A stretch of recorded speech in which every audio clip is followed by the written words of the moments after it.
Hi, my name is Wen. I'm a PhD student at the University of St. Andrews. I'm going to talk about our study on efficient identification of patients eligible for clinical studies using case-based reasoning on the Scottish Health Research Register SHARE. As we all know, participant recruitment is the first and is also a crucial step to a successful study, but the process can be time-consuming and labor-intensive. Thus, much effort has been seen in developing EHR-based research support service, which can utilize consented registrants' electronic health records to help clinical studies to find eligible participants more efficiently. SHARE is one of them. SHARE has more than 280,000 registrants now, and it covers 6.4% of the over 16-year-old population in Scotland. SHARE's recruitment procedure is first to identify potential participants through searching their electronic health records against certain clinical codes agreed by researchers, and then contact these people, pass on the information of those who are willing to participate to researchers. If they can pass further screening, they will be recruited in the study. Analysis of 24 completed SHARE projects show that the majority of them were recruiting only the residents in Eastern Scotland. The overall target fulfill rate was 34%. 29% of the candidates provided to researchers will be recruited. The number of recruited took up only 5% of the number of people identified at first. The number of potential candidates ranged from 94 to 509 per study. On average, 237 candidates need to be screened either by SHARE staff or researchers themselves. This is not a small workload. So we were thinking, can we use a data-driven method to find eligible participants? Will we find the same participants as traditional way of searching electronic health records? Thus, we designed a study to retrospectively assess the predictive performance of case-based learning method in identifying study participants for completed projects in SHARE.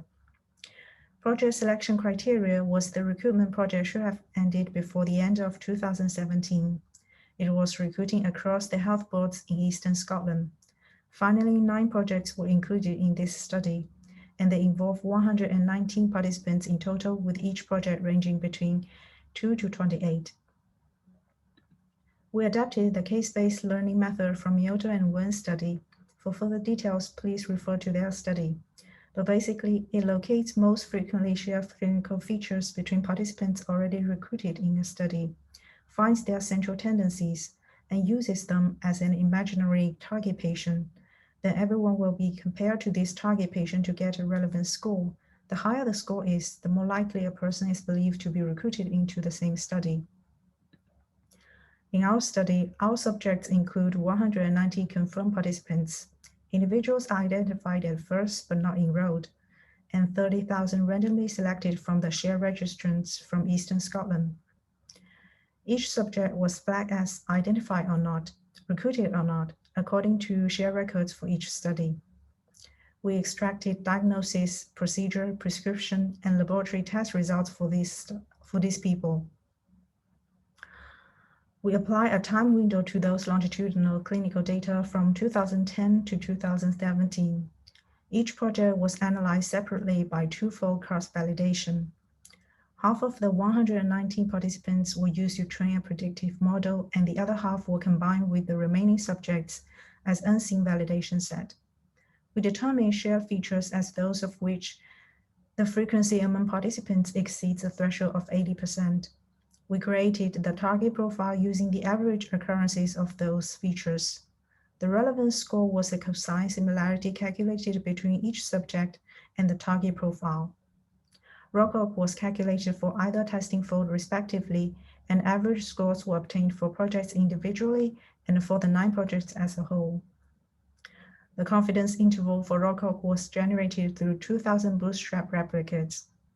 A ranking list was generated for each test set, with individual relevance score decreasing for assessment of its ability to locate the person recruited, using metrics such as precision at top 5, precision at top 10, mean average precision, and mean reciprocal rank.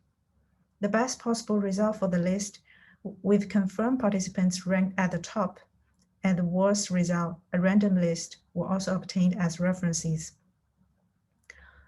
The metrics were averaged across all 18 ranking lists respectively. We also calculated the proportion of the persons identified by searching electronic health records in the traditional way in the top 50 individuals found by the ranking list. The ROCOC for each project and each fold are shown in Table 1.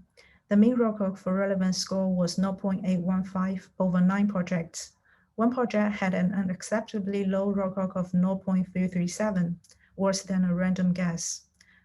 Another project gave poor performance. Its ROCOC was 0.619.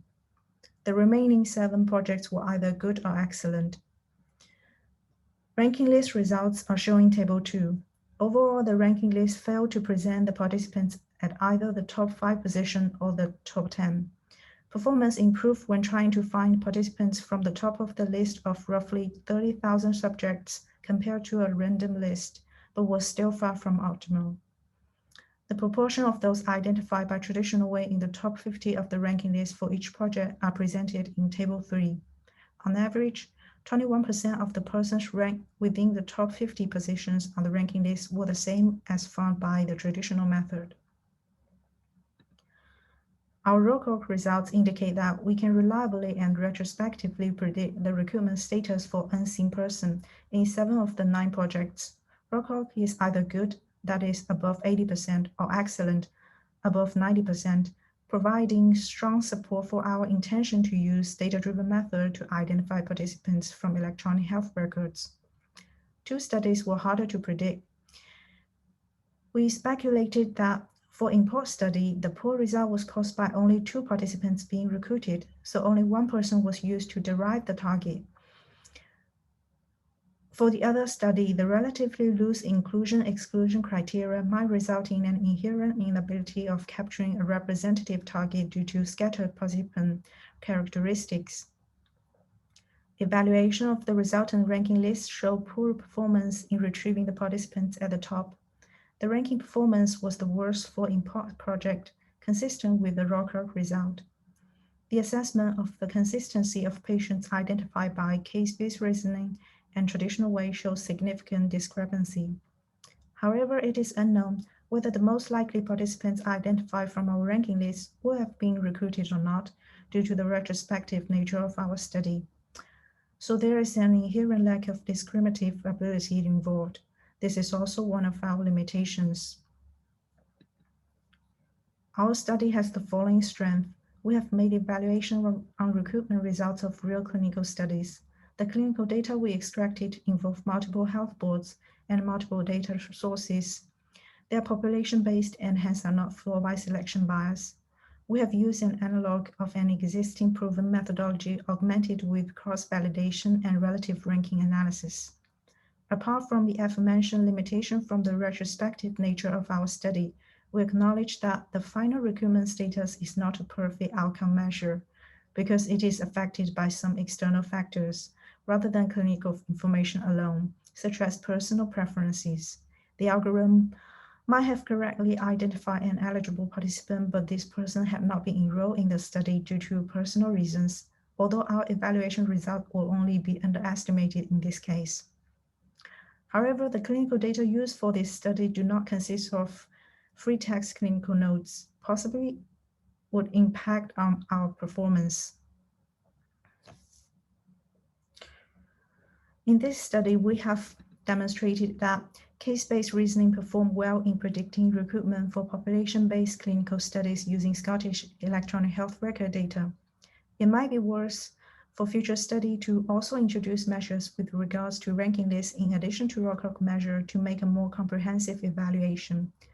The provision of more abundant clinical data, including narrative clinical notes, might be able to improve the predictive ability.